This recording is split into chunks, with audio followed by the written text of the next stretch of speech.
Bonjour à vous tous ou bonsoir. Nous voilà ensemble de nouveau pour le troisième épisode. J'espère, en tout cas je remercie toutes les personnes qui regardent ces vidéos. Donc là, elles ont déjà toutes plus de 200 vues, l'épisode 1 et l'épisode 2. Donc là maintenant nous allons passer à l'épisode 3. Avant ça, je souhaite remercier tous les gens qui m'ont déjà fait des retours, hein, qui aiment quoi, des retours aussi bien constructifs, hein, des retours positifs, des encouragements à continuer, ainsi que remercier aussi les personnes qui m'ont fait des retours critiques mais constructifs.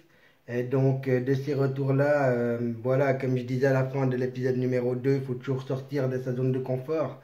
Donc là, j'essaye vraiment de sortir d'une zone de confort. On m'a dit que c'était pas le vrai Naïm qui parlait dans ces deux premières vidéos. Je vais essayer de faire plutôt le vrai Naïm qui parle, avec plus de sourire peut-être, et quelqu'un de un peu moins sérieux. Mais c'est comme ça que je vais quand même suivre le plan. Là, nous allons tout de suite commencer ça. Et puis, bah, c'est aussi ça dans la vie, il faut toujours s'améliorer, écouter les critiques qu'on nous fait et pas baisser les bras parce que si j'avais écouté les critiques qu'on m'avait fait, j'aurais peut-être même pas fait de deuxième vidéo, quoi. Si c'est toujours très important de se lancer, de prendre son courage et de s'améliorer. Voilà, là c'était la petite introduction. Donc maintenant c'est parti pour l'épisode numéro 3. Comme je vous ai dit à la fin de l'épisode numéro 2, je vais vous parler de mes différentes passions ainsi que mes sports que j'ai pratiqués, les quelques sports que j'ai pratiqués. Et ainsi que tout ça, ça amènera pour l'épisode numéro 4 où là je vous parlerai concrètement de mes premières actions associatives. Là, ma toute première passion quand j'étais petit, ça a été la philatélie. Oui, je suis philatéliste. Bon, maintenant philatéliste à la retraite, cela doit faire bientôt 10 ou 15 ans que je n'ai plus touché ma collection. Mais j'avais une collection et j'ai toujours une collection de timbres, trois albums. Surtout la collection de timbres suisses que je collectionnais ainsi que différents autres pays étrangers. Après, ce que je peux dire, c'est que la philatélie, ça m'a ouvert l'esprit en fait sur le monde. Ça m'a permis de voyager quand je ne voyageais pas en fait, quand j'avais j'ai fait ça de l'âge de 7 ans à 14 ans, quoi, peut-être pendant 7 ans de ma vie que j'ai pratiqué la philatélie. J'aimais que les gens m'amenaient les courriers ou les cartes postales qu'ils recevaient de l'étranger, de décoller ces timbres à la vapeur. Tout ça, après de faire sécher les timbres, de les mettre avec une pince dans l'album, ça m'apprenait la patience, la minutie, mais aussi ça m'a ouvert la culture générale. J'ai appris énormément de plantes suisses par rapport au timbres Projuventutem, certains oiseaux, aussi que par exemple que l'Espagne avait un roi. J'ai appris aussi avec les colonies, les anciennes colonies françaises, que tu avais des timbres qui étaient d'Afrique du Nord mais qui avaient des logos RF. Ça m'a aussi permis de faire de l'histoire avec des timbres allemands où il y avait une croix gammée dessus, ainsi que l'Angleterre avec ses reines, avec sa reine en fin de compte. Et en fait, ça m'a ouvert quand même l'esprit et grâce à cette passion qu'est la philatélie, ça m'a ouvert quand même, ça m'a apporté une grande culture générale que je peux toujours utiliser à l'heure actuelle. Ça, c'était vraiment une de mes premières passions. Après, je n'ai jamais, là actuellement, ma collection de timbres est au repos. Peut-être que je la reprendrai un jour. Maintenant, c'est vrai que avec l'email et tout ça, les timbres sont un peu moins à la mode. Mais voilà, je voulais quand même signaler cette première passion. Ensuite, moi, il faut savoir que je ne suis pas d'une taille super grande. Et ma maman, pour que j'aie un peu plus confiance en moi, m'avait suggéré de commencer le judo. J'ai été judoka. J'ai pratiqué ce sport de l'âge de 7 ans jusqu'à l'âge de 12 ans. Je suis allé jusqu'à la ceinture orange, deux barrettes vertes. Ça m'a permis vraiment de prendre confiance en moi. Ça m'a aussi appris à me défendre. Je n'ai jamais été un grand bagarreur, mais les quelques bagarres que j'ai pu avoir, mes bases de judo m'ont été quand même très utiles. Et ce sont des réflexes qui sont acquis en moi parce que je vois que Et après, force de répéter une prise 100 fois, 200 fois, eh ben, ça devient des réflexes. Et c'est aussi ça qui est important. Donc, toujours l'entraînement. L'entraînement, et on a pu atteindre une certaine perfection. Et donc, c'est pour ça que je voulais dire que bah, avec ce sport, ça m'a appris certaines bases, de confiance en moi surtout. Et puis après, il y a eu aussi une anecdote. Il y a un temps que je voulais arrêter le judo. Et ma maman trouvait ça étrange. Pourquoi, Naïm, veux-tu arrêter le judo? Et c'est simplement parce que j'avais peur de passer ma ceinture jaune. Et donc, il y avait en fait ceinture jaune, c'est quoi, ceinture blanche, ceinture jaune. Et chaque ceinture, il y a une sorte d'examen où on devait dire les prises en japonais et tout ça. Et ma maman m'avait dit, écoute, tu passes ta ceinture jaune et ensuite, si tu veux, tu peux arrêter. Et puis, bah, pour finir, j'ai continué jusqu'à quand je me casse les bras par une sorte d'autre passion qui était plus une mode à une certaine époque, parce qu'il faut savoir qu'à Lausanne, il y avait le roller contest inline dans les années en 1994, je crois. Et donc là, c'était vraiment une très grande passion pour le roller qui s'était installé en Suisse romande, ou en tout cas dans mon cercle. Et nous faisions avec mes amis de l'époque du quartier, il y avait une sorte de concours. On devait faire un saut en longueur sur un gendarme couché. Et en voulant battre le record du quartier, bah, je me suis cassé le bras. Et donc ça fait que après que j'ai eu mon bras cassé, j'ai donc dû arrêter le judo. Et puis après, je n'ai pas repris ce sport-là. Mais j'ai recommencé un autre sport, c'était le basket au club de Cossonay. Donc le judo, je pratiquais au judo club de Pontala. Et donc après, j'ai pratiqué le basket parce qu'il faut savoir que dans les années 1990, il y a eu Barcelone, la Dream Team.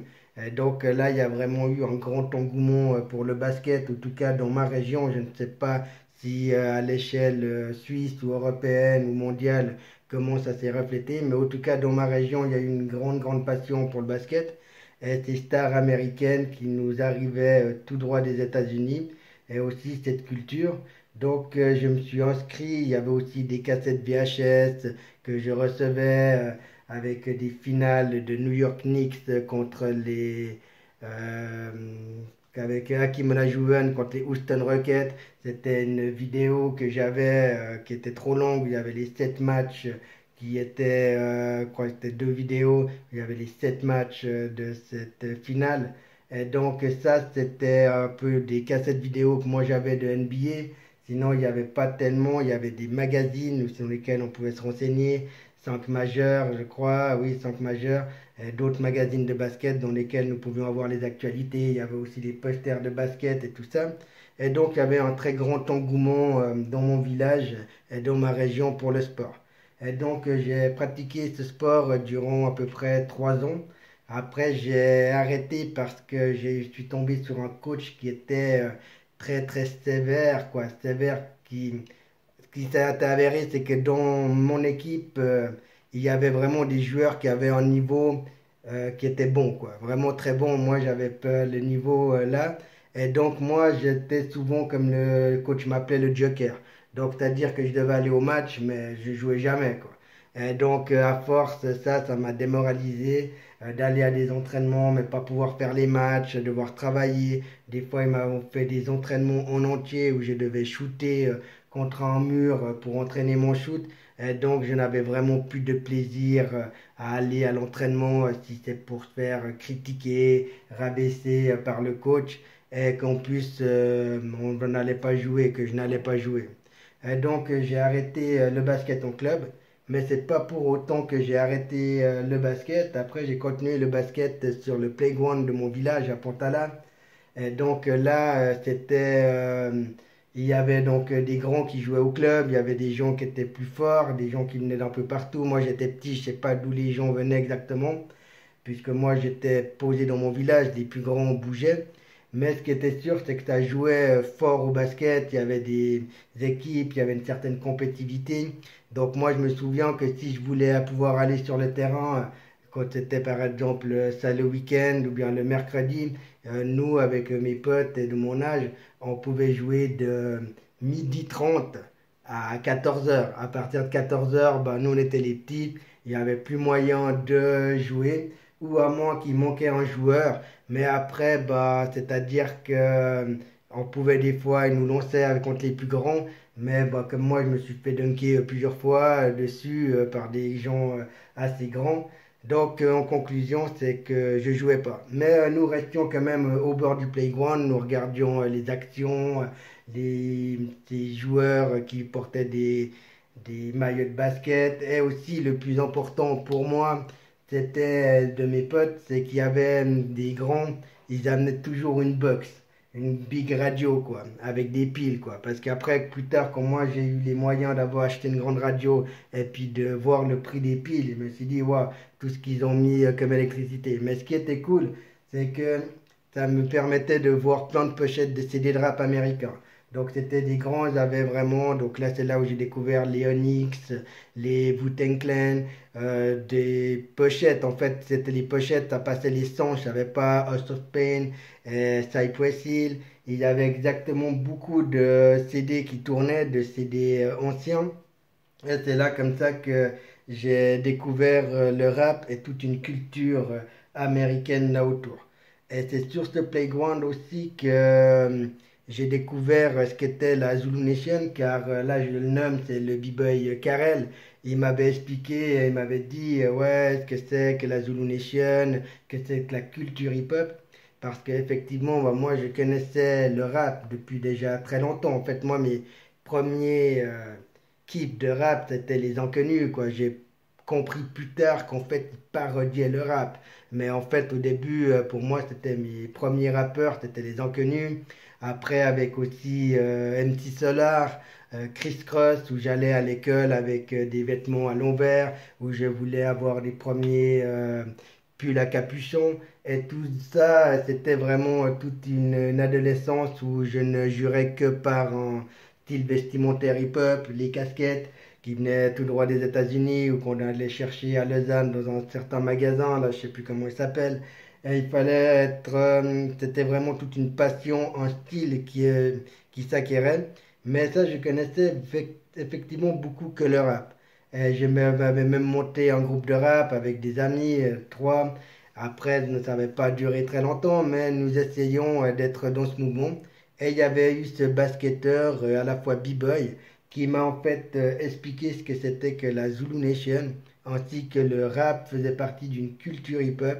Et là, ça a été un déclic dans ma vie. Vraiment, je n'ai juré plus que par la culture hip-hop. C'est là-bas aussi que j'ai appris, bah, sur ce terrain de basket, il y avait en fait un respect entre les plus grands qui savaient des choses. Nous qui étions les plus petits, nous devions apprendre. Le savoir se transmettait comme ça. Et ça a vraiment été quelque chose qui était très bien. Et surtout que d'avoir rencontré ce b-boy qui m'a parlé de la Zulu Nation, ça m'a aussi un peu influencé en bien.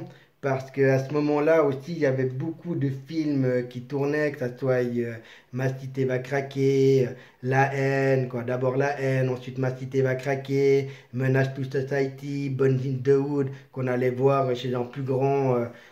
Tout ça, lui, il avait aussi une immense collection de CD de rap, quoi, surtout son grand frère, mais on allait surtout chez le petit frère, mais qui était déjà quand même beaucoup plus grand que nous.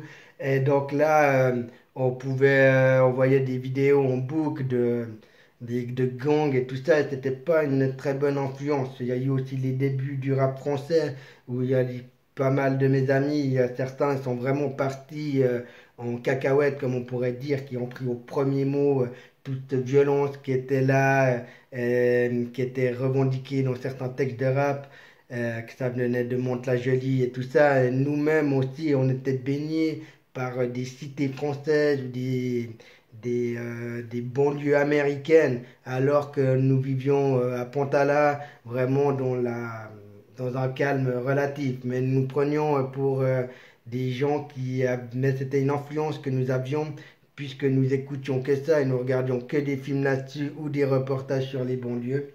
Et puis pour moi, Dieu merci que j'ai rencontré ce b-boy qui m'a influencé sur les voies et qui m'a montré que la culture hip-hop était bien plus large que ces textes de rap. Et c'est là aussi après que j'ai découvert bah, Assassin, un groupe de rap, et Rockin' Squat, L'Homicide Volontaire, qui a vraiment été un album clé dans ma vie et qui m'a permis justement d'évoluer et de me renseigner par moi-même. Et puis c'est aussi lui qui disait rentre dans une bibliothèque, va lire un bouquin, quoi. Je sais plus les lyrics exactement, mais disons que ça a été vraiment des moteurs dans ma vie. Donc voilà, c'était vraiment pour vous parler des passions, que c'est très important d'avoir des passions dans sa vie et que vous allez voir le pourquoi par la suite dans les prochaines vidéos. Et donc dans l'épisode numéro 4, je vous parlerai de mes premières actions associatives. Et voilà. Donc j'espère que ça vous plaît toujours autant, que vous pouvez retenir de cette vidéo numéro 3. Ayez une passion. Cette passion va pouvoir vous animer. Moi, j'ai découvert ces passions à l'âge de 8-9 ans. Maintenant, j'ai 38 ans. Ça fait presque 30 ans que je suis animé par une passion. Et je sais que je peux toujours me rattacher à ça. Si par exemple, des fois, ça va pas bien, je suis dans le trou, j'ai des textes de rap que je peux écouter, qui me remontent le moral et qui me permettent d'aller toujours de l'avant. Et donc, c'est très important d'avoir une passion dans sa vie et quelque chose qui peut vous animer tout au long. Alors encore merci de m'avoir écouté. J'espère que ce nouveau format c'était un peu moins scolaire, que vous allez un peu plus apprécier de voir le vrai Naïm. Je m'améliore, je suis toujours ouvert à toutes vos remarques positives comme des critiques constructives. Et comme ça me permettra d'avancer et de faire au mieux. Alors je vous dis bye bye, à tout bientôt et encore merci de votre écoute. C'était Naïm.